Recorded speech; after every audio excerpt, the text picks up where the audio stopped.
So I'm delighted this morning to introduce our first opening keynote of this morning's session. It's Carla Koppell.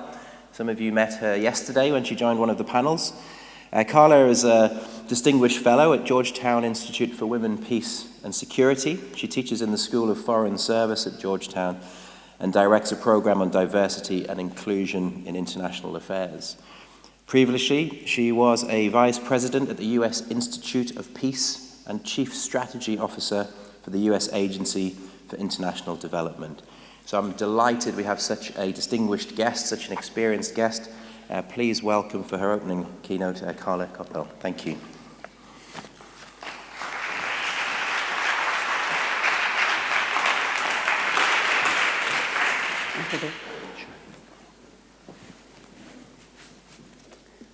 Good morning, everyone. Thank you for inviting me. It's wonderful to be here this morning. I really appreciate the opportunity to speak with all of you. And I should say that in some ways, I think I'm here to present a bit of a case study in the way that we're approaching the integration and pushing for the integration of a focus on peace and justice, and particularly diversity and inclusion as it relates to driving peace and justice within the academy. So I'll start with a bit of a story. I was sitting in my office at the U.S. Institute for Peace, and I don't know if Hind is here this morning. She used to work there as well, but the U.S. Institute for Peace, for those who don't know, is a U.S. government-funded, non-governmental organization. It has a beautiful building. My office overlooked the Lincoln Memorial. My office is much less glorious now. And I was thinking about how do we get a set of issues to gain traction within the practice of international affairs. And that set of issues I'll speak to in a minute around diversity and inclusion and how they are becoming increasingly important, we believe, to peace and justice globally. And we weren't having much success. And I thought that the key was going to be moving upstream, moving into universities to say these issues are essential and they need to be taught to the next generation of academicians and leaders in the practice, as well as policymakers. And so I left USIP and went to Georgetown to think about how to move the academic community to better embrace these issues. So think of it a bit, what I'm going to tell you about a bit, as a case study, essentially around how we improve higher education, so SDG 4, with regard to the other SDGs, and most particularly 16 on peace and security. So as I said, what I am focused on is the growing import of diversity, equity, and inclusion for peace and prosperity globally. And the frame that I put forward, and I'll run through this relatively quickly because I think many of you are familiar with the substance and I want to really focus in on the issue of how you move that through the academic environment, is a series of trends. And those trends all mean that when you're talking about peace and justice, issues of diversity, equity, and inclusion are increasingly important. And all of these, or many of these, involve overlap among various of the SDGs. So quickly. First of all, what we know now is that there is much more of an overlap between underdeveloped and conflict-affected countries. So I worked in the U.S. Agency for International Development, and it used to be you had a set of stable countries that were just more impoverished and a set of countries that were affected by conflict and fragility. No longer is that the case. And we dealt with that at USAID, where increasingly you saw people serving in conflict-affected countries. There are a smaller and smaller number of countries that are poor but stable. Increasingly what you see is that intersection of conflict or fragility and underdevelopment. At the same time, you see changes in demographics. So we have more diverse societies around the world, whether that is driven by conflict or economic imperative. And we also see changes within countries. Some countries have an aging demographic, some countries have a larger youth cohort, and those differences are driving migration, which is resulting in an increased share in the mix of different countries. We see changes in technology that are both feeding that migration and that are changing the flow of people and ideas, with implications for stability in societies around the world. We see a changing nature of warfare and conflict, growing numbers of civilians being killed, different players, increasing role of third parties in conflict, also implications for how issues of equity and inclusion affect the nature of war and conflict around the world.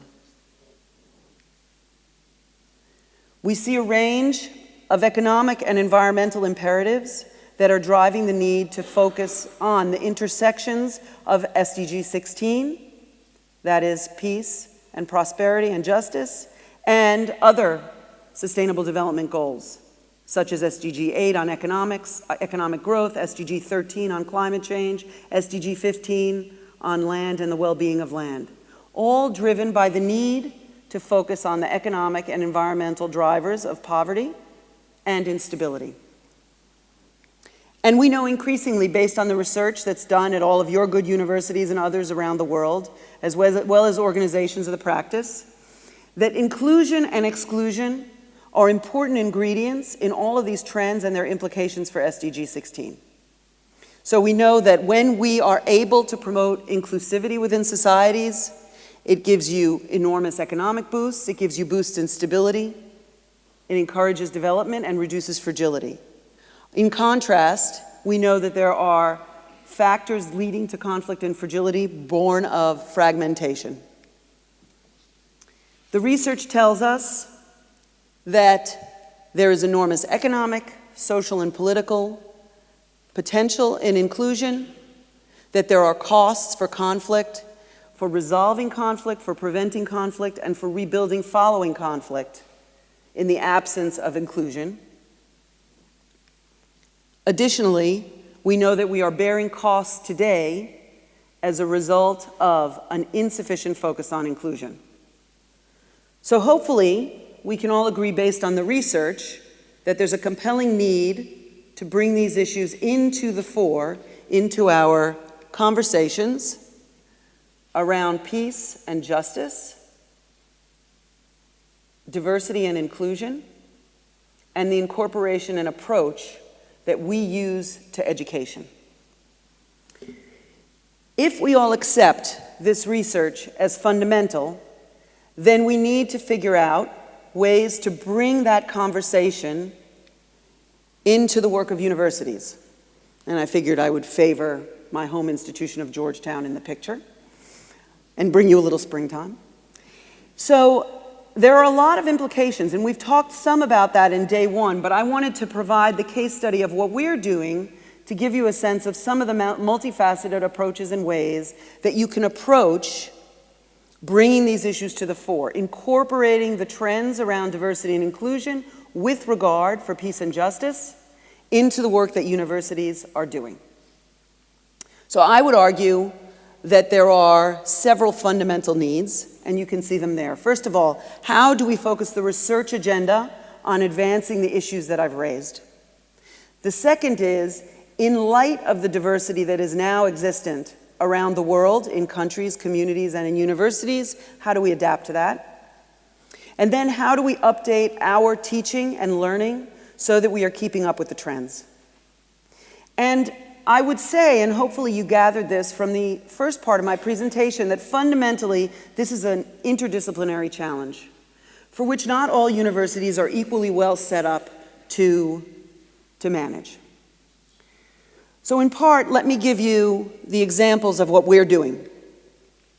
First of all, with regard to focusing the research on the evolving reality. We're doing work on undertaking cross-sectoral work. So we have an edited volume focused on the role of diversity and inclusion for conflict resolution and development that we're publishing because no one else has put one out. So there isn't one that looks at these issues and looks at these trends. We're working with projects within civil society, and the rector mentioned, for example, the need to work with civil society, bridging the gap which is specifically oriented towards the work that how we can work across academic institutions and how we can work across civil society and organizations in the practice. And Bianca spoke to one important example yesterday about how you work together. And then the third is how do you use research to fill the extraordinary data gaps that exist around SDG 16, and in our case, with regard to issues relating to diversity and inclusion. One example for us is the Women, Peace, and Security Index. I guess this is the conference around indices. But what it talks about is how do you look internationally at a series of indicators that can tell you what the status is of women with regard to peace and security around the world. And you can see that it reflects on various SDGs in different components of the index itself. It's in its second edition. It's undertaken in partnership with PRIO, Peace Research Institute Oslo. So it is very much a collaborative venture between civil society and the academic institution, and has then been used to influence not only teaching and learning, but also the practice. And what do we find as a result of that index? So first of all, we see importantly that there are connections between economic well-being and women's economic well-being and the well-being and stability of societies. So an ability to reinforce some of the messages we were talking about earlier with regard to the intersections of SDGs, in this case 5 and 16, but also with regard to diversity, inclusion, well-being, and stability. Now I know, because Phil taught me yesterday, that I need to tell you where Spain is, and Spain is 15th. I'll also mention, since we have a lot of folks from the UK here, they're 7th. I can answer and pull up the index as a whole for you, or you can look at it online.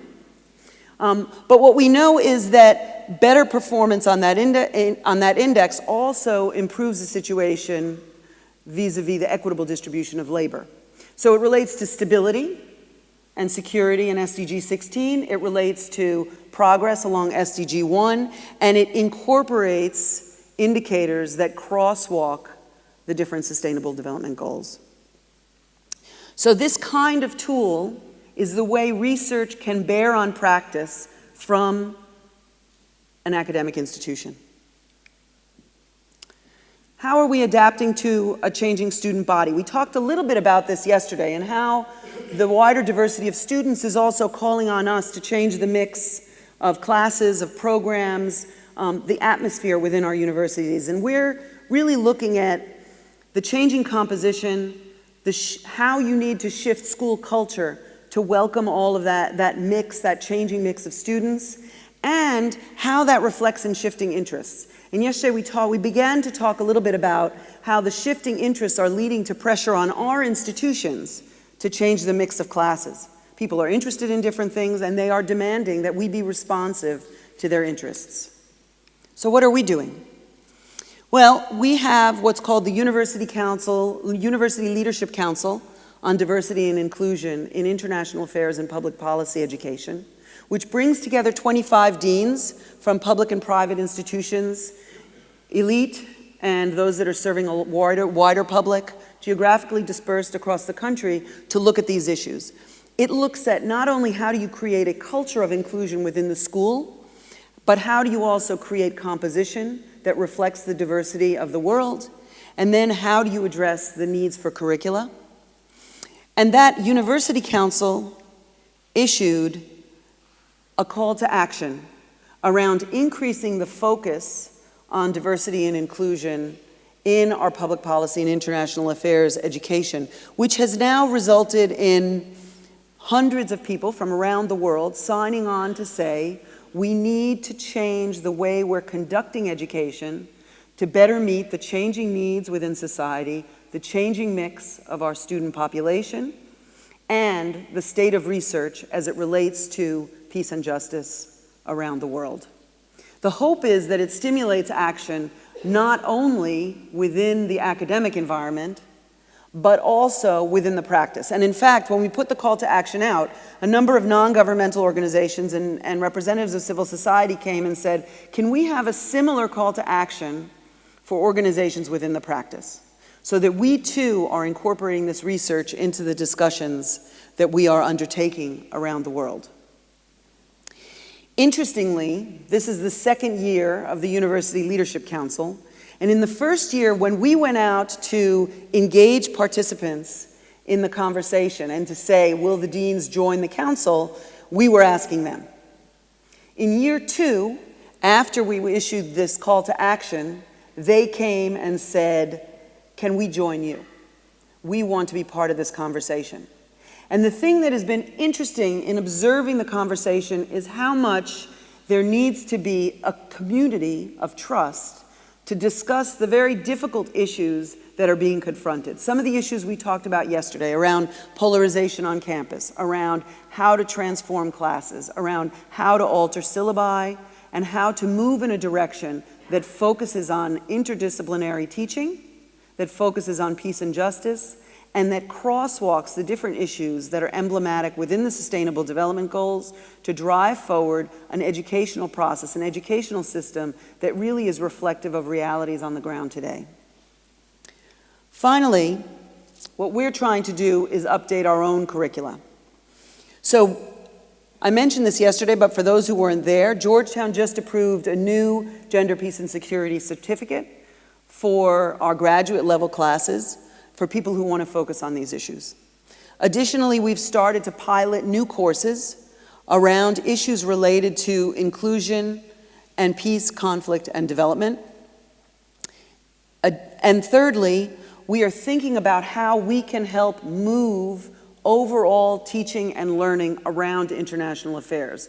So we've begun discussions on putting together a new reader that increases the diversity of scholarship and topics in Intro to International Relations, so that we begin to look at a wider range of issues, and we ensure that the scholars we're teaching are scholars that represent the diversity that we see within the academy today. The image I included on this slide is one from Consortium on Gender Security and Human Rights, which is based out of the University of Massachusetts. And I included it because they've brought together syllabi from around the world on this set of issues to make it easy for people to alter their courses, their syllabi, and their curricula.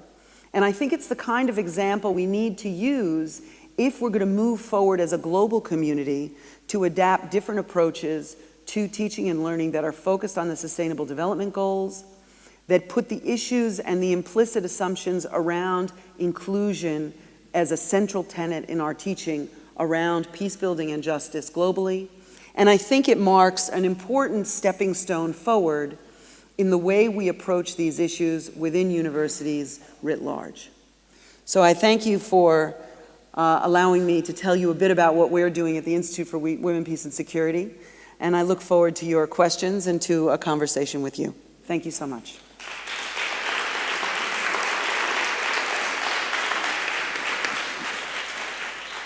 So thank you very much. Can anyone, oh yes, my mic is working perfectly, thank you. That was really helpful, and I think one of the things we'd love to take away from this event is practical ideas to change things back in our institution. So it's great to have a case study that shows some practical things that have actually happened in your institution. Perhaps I could reflect a little bit on how we cascade this sort of work throughout a university. Obviously some great work going on in with your team. I was very struck yesterday when you talked about the sort of inherent resistance, or at least this generic, you did say it was a generalization, but the idea that perhaps comfortable tenured faculty who've been doing things a certain way all their lives are resistant to change. And maybe there's a real issue when we see a more diverse student body, that even the canon, what we actually teach, the books we encourage the students to read, the literature across multiple fields are often seen through the eyes of a white imperialist kind of vision of the world, trying to change the actual text, change the canon, understand the diversity of the student body, reflect that diversity more.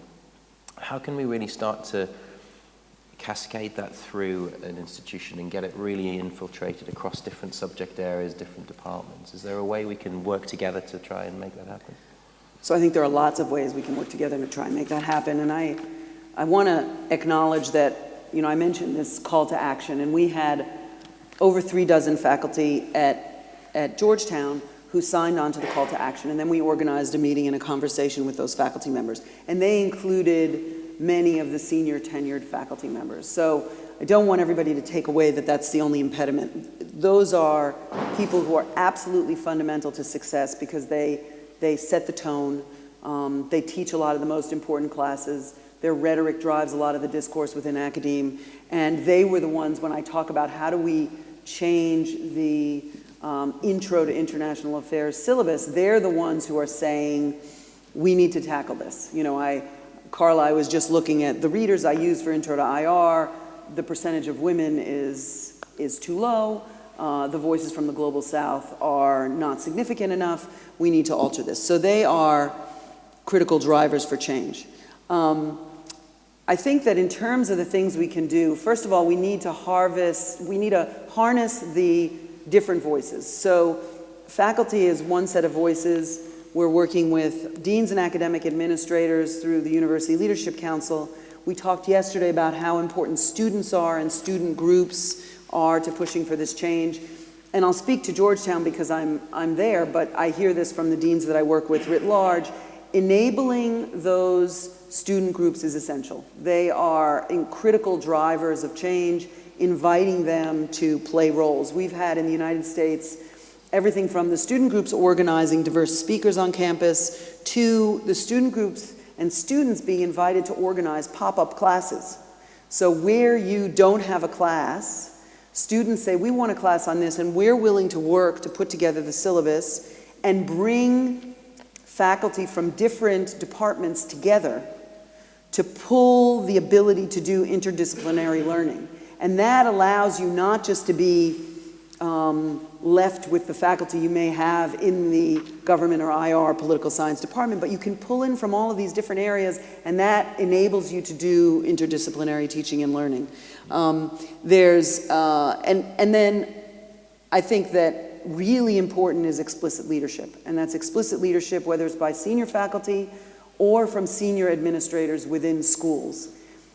Making statements that these issues matter is incredibly important at modulating around them and creating not only a culture of inclusion, but beginning the process of change. So those are just some of the ideas. There are many that are embedded in the different conversations around which issue you're trying to tackle, whether that's the courses, the curriculum, the composition of students and staff, or the issues related to the culture within the university. And I guess in many respects, you mentioned obviously the students driving change themselves, and I think you were seeing some very strong examples of students getting much more strident in pushing for change.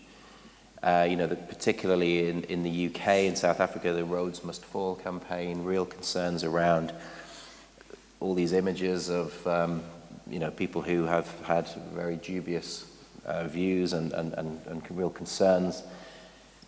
But there seems to be a real backlash going on, this idea of a campus culture war where students who are actually just asking for sensitivity, asking for thoughtfulness around their histories and their cultural backgrounds are being caricatured as snowflakes. That's the classic word in the UK. Oh, these oversensitive students who are just getting hysterical about cultural appropriation, and they're getting overly concerned. This idea of woke becoming a term of abuse from the right. How are we going to deal with this sort of deepening divide that seems to be taking place, where people are really becoming emboldened to dig their heels in and say, oh, all this political correctness is the other term that's become abusive. Political correctness is just being considerate towards other people's minority groups' concerns and thoughts. It's crazy how we've got to this polarized situation. Again, I presume the role of the university there is in truth-seeking. I'm waffling a bit because I feel so strongly about this, but I don't know how we can tackle this sort of deepening division between a right wing that seems to think that it's ridiculous to worry about people's feelings and concerns and be aware of the injustices. So I think the simple answer is, I think that the university, while it is supposed to be space for civil and open discourse has not really been prepared or trained to deal with how you create a culture in which all views are expressed. And I think we see that dynamic. We also see in the classroom sometimes an unwillingness for conservative voices to put forward their opinions because they don't feel comfortable saying within a university setting, you know, I support the current administration, and these are the reasons why. It's a very brittle time, and I don't think that individual instructors, for example, have necessarily been trained for how to manage that conversation, and so often it bubbles under the surface without coming forward in the way that it needs to. So when I went to present on the University of Leadership Council to the heads of different divisions within the School of Foreign Service, and we were talking about how do you create a culture of inclusion within a classroom, some of the instructors immediately raised their hand and they said, I agree, I don't know how to do this. Can you help, can we provide some training on how I can modulate around these conversations in ways that create space that all voices are heard without the conversation spinning out. And so I think there is often a hungering for the ways to move dialogue because the classroom has become both more polarized in terms of the discourse, but also more diverse. There are more views, more opinions, more sensitivities that are coming forward. The composition and makeup of the student body has changed. Composition and makeup of the faculty has changed, and that brings with it implications. There have been myriad examples of protests against speakers who were invited to campus in the United States. You would think that it would be obvious that you would want to bring in diverse voices. So I think that there's a need to be really intentional in managing these questions, opening up the space for discussions that span different political identities, and being willing to tackle the questions explicitly, because I think the challenge we have modulating around it ourselves here is indicative of the even greater challenge of modulating around it on the actual campus when you're facing the students who are upset. And so I think there needs to be much greater intentionality and attention to it. I mean, we just met with the deans a couple of weeks ago, and one said, you know, I'm now dealing with anti-Chinese bias on campus because of coronavirus. How do I deal with that? What do I do? You know, fellow deans, tell me how I manage this. Just a small example. That was a much more coherent answer to an incoherent question, but thank you very much for that. I guess that takes us a little bit to what was mentioned a few times yesterday, which is this fake news. I think a lot of the division and prejudice that we're seeing in society is driven by just ignorance of the reality. You know, the anti-immigration sentiment in the United Kingdom is driven by a massive misconception about how much immigration is benefiting the UK economy, how much we depend on European movement to prop up entire industries.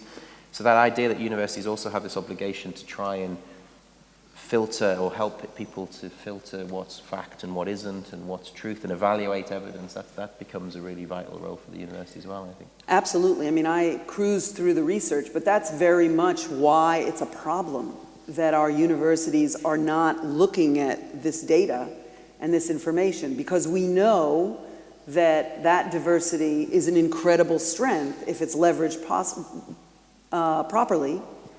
And yet people not only don't they leverage it properly, they don't even know that it's a strength. And so unless we start to imbue students of global affairs, students of economics, students in these different faculties, students of history, to understand the context, how new these trends are, how important it is to channel them in constructive and productive ways, we risk greater and greater fragmentation with all of the consequences for exclusion that I mentioned earlier. And I think that an additional obligation of educational institutions is to understand and separate fact from fiction. And so I find myself in my classes really emphasizing to people the quality of the sources that they're using in their own work, and forcing them to think about what is real information, what is real data, what is real research, and separating those things, and forcing them to understand the narrative arc and the historical context into which the current set of movements and trends fits, so that they recognize that some of the things that we take for granted with regard to rights within society are actually quite recent, and less embedded than we think they are, and that they require care and feeding. Because I think as a result of misinformation and poor information, we don't understand the fragility of the societies we're living in, and we don't understand the benefits of the narrative arc along which we've been traveling until the most recent times. Yeah, thank you very much. So I'm very conscious I've dominated the conversation. I really do want to open it up to the audience, so please, if anyone has a question, do raise a hand. I've got a small opportunity. I've either bored you all into submission or you're speechless. I think it's a really important issue. Okay, well, let me squeeze another one in myself then. I'd be interested to try and understand a bit more about the index you referred to, the Women, Peace and Security Index. And part of me wants to talk a bit about the actual metrics themselves, which I guess is possibly not the most perfect one, but how do we start to deploy that kind of data? How do we, and that's a great example, I think, of impact. You take that into the wider discourse, and we can maybe use that, but how can we capitalize on that sort of information to try and drive change in those countries? Is it through naming and shaming of those countries? How do we take the data and try and use it to implement change within those communities and society? So I think the potential is enormous. Let me give you some concrete examples of how it's been used. So first of all, this index was featured recently in National Geographic, and it was talking about the status of women and how that status then reflects on well-being in societies, which is great for just raising public awareness as one dimension of how it's dispatched. But the index has also been used in court cases to look at the broader context for societal well-being of women when you are talking about whether or not a specific case of discrimination against women has merit.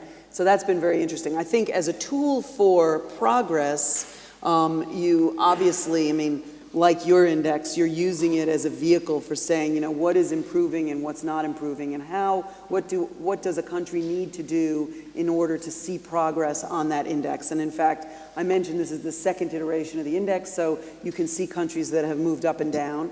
And then I think there are the broader trends that you can pull from the index itself. So it's easy to see on the index, for example, that, and you would have seen that on the slide where I presented the top and the bottom, that the status of women and fragility or conflict-affected status go hand in hand. And what that means is that it's multi-directional, right? that women are better off in countries that are more fragile, and that the status of women is a really important proxy indicator for the well-being of societies. And so there are lessons that you can take away from that, and then that you can take away from that for both public policy and for thinking about SDG 5 within the broader context of these other SDGs, and see that crosswalk between status of women, gender equality, and the well-being of societies around the world. So I think there's a lot you can do, and then if you peel back the onion, there's more that you can look at in terms of the interventions that will move you away from fragility and fragmentation towards healthier societies. That makes sense. Yeah, thank you. Just on a more selfish level, actually, I do think it would be great if we could try and use forums like this one and perhaps this specific forum to explore new research areas and new collaborations within the people in the room. One of the things, of course, I talked about yesterday was the Times Higher Education Impact Rankings, and that's obviously quite a simplistic public list, but the data beneath that is incredibly rich and powerful, and we haven't yet worked out how best to harness it. We talked about this offline. So I'd love to almost think, if any of you want to look at perhaps accessing some of that data, working with us on the research projects to pull out specific areas. I mean, the one thing that leaps out for me is when we look at decent work and we look at equalities, we have a really interesting range of international data around female leadership, inclusivity in terms of access, admissions, first generation. So it'd be lovely to start mapping the more diverse, the more inclusive institutions of the world, and then sharing good practice. So that's a very selfish way of hijacking the chat to talk about Times Higher's agenda, but a legacy here may be actually data sharing or best practice sharing, and something we can take and bring into a future event. Yeah, no, I think Phil and I were talking about my interest in looking, for example, at the way that Times Higher Education has put together those rankings and what are the things that they are looking at, because that's an important tool actually for seeing what makes a difference if you're driving the culture within a university, or you're looking at the content of courses and beginning to identify how you move a transformation within the academic environment forward towards greater social impact and towards looking at these kinds of issues. I should say also the Women, Peace, and Security Index is actually an index of indices. So those are based on the work of other indices that look at individual components and then try to aggregate from that information. And so you can pull that back, and there's much more behind each of those, which is useful then if you want to take a segment of that pie that I showed and do further analysis. So I think there's, in all of these indexes, there's enormous potential to bear down on pieces and learn a lot more. And I think the more that we can do that on a global basis, the stronger we become in this effort to put these issues front and center globally. Yeah, thank you. I think that's one of the things I really do want to look at is how do we build a legacy of this sort of meeting? It's not just a talking shop. It needs to be something that we can build on and take forward and demonstrate the impact of this sort of meeting. So thank you so much for sharing those case studies. Thank you so much for sharing your ideas. We've run out of time. Just a warning to the audience, you're going to need to warm up. We need more interaction. So I hope the next session... Sorry, we've run out of time, but do you want to squeeze in a very quick question? Yes. Sorry, forgive me the next panel. I just think it's useful to get... Thank you. Good morning. Good morning. My name is Maria. I'm from Cape Verde.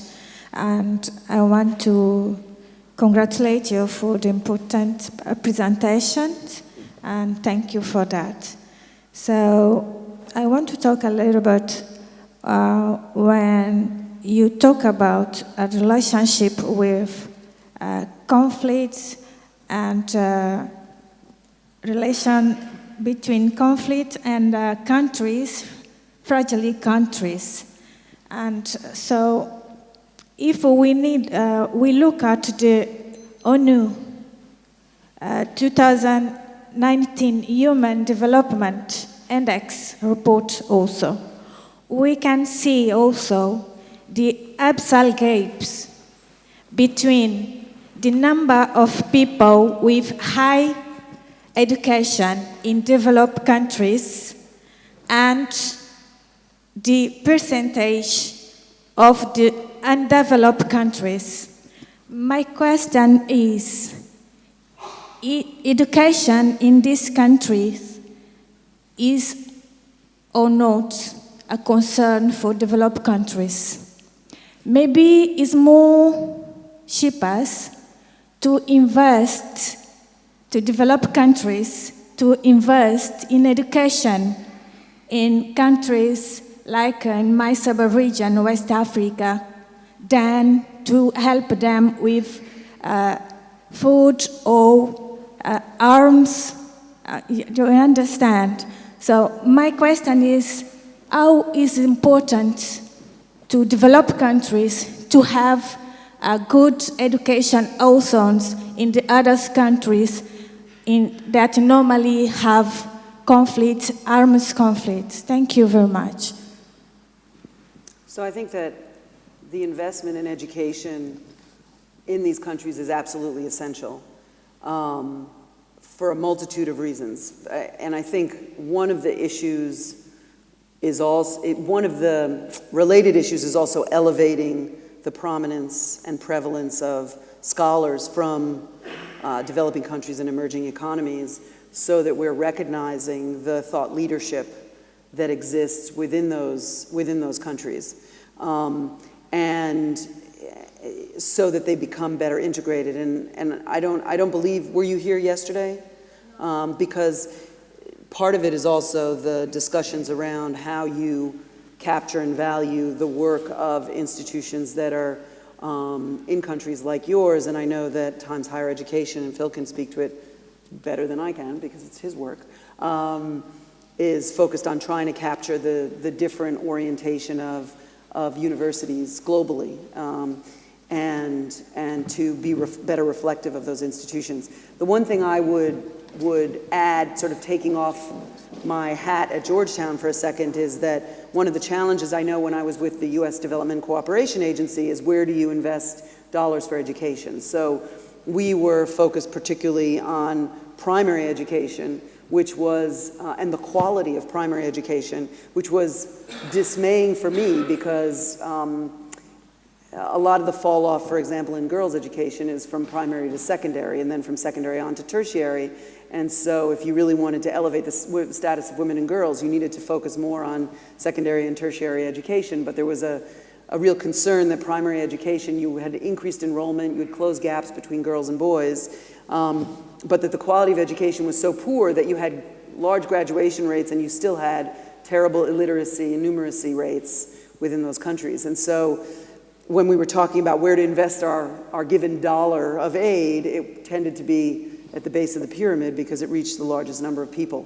But I don't think that takes away at all from the importance of strengthening local institutions at all levels of education, and enabling countries to build the capacity of the next generation. Thank you very much, and we can certainly take the conversation through into the lunch conversations, but sadly we have run out of time. I thought that was an excellent session. Really, really appreciate that. So if we could all give a big thank you to Carla. Thank you.